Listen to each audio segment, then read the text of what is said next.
Sebelum mulai jangan lupa dukung dan subscribe channel kami.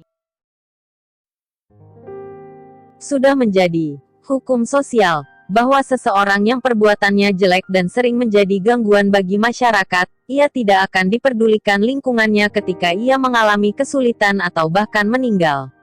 Padahal yang namanya manusia, tidak selalu dan selamanya seluruh catatannya hitam kelam, bisa jadi ada yang baik dan bermanfaat walau hanya sepele. Tetapi hal yang kecil dan sepele itulah yang kadang mengundang rahmat dan ampunan Allah.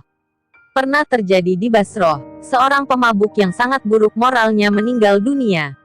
Istrinya memberitahukan hal itu kepada para tetangganya, tetapi mereka sama sekali tidak memperdulikan dan tidak mau merawatnya.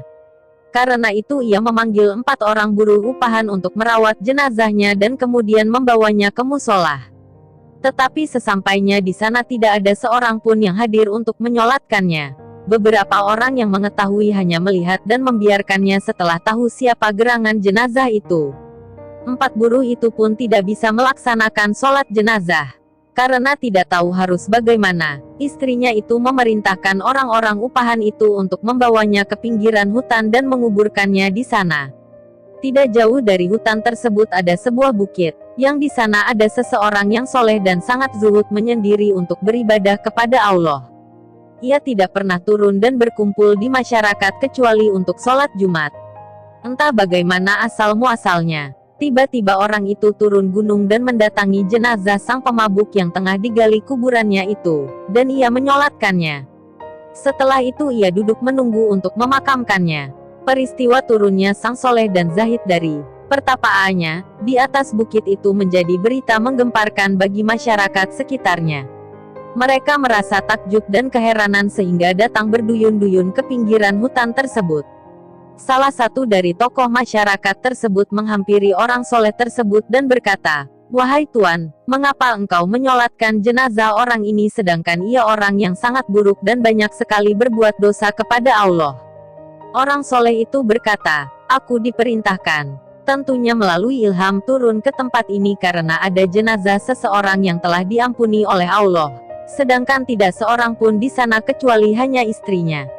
Orang-orang jadi keheranan mendengar jawaban tersebut. Bertahun-tahun mereka tinggal bersama orang itu dan sama sekali tidak pernah melihat dan mengetahui kebaikan yang dilakukan olehnya. Sang zahid tampaknya mengetahui kebingungan masyarakat. Karena itu ia memanggil istrinya dan berkata, "Bagaimana sebenarnya keadaan dan perilaku suamimu itu?"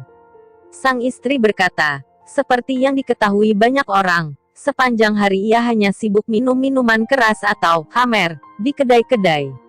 Pulangnya di malam hari dalam keadaan mabuk dan tidak sadarkan diri. Seringkali ketika ia tersadar di waktu fajar, ia mandi dan wudhu kemudian salat subuh. Tetapi di pagi harinya ia kembali ke kedai-kedai untuk minum khamar seperti biasanya.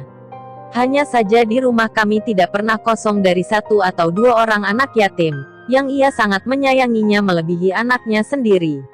Dan di waktu sadarnya, ia selalu bermunajat sambil menangis sesenggukan, 'Ya Allah, di bagian jahanam yang manakah akan engkau tempatkan penjahat, yakni dirinya sendiri, ini?' Sang zahid berkata, 'Sungguh maha luas kasih sayang Allah.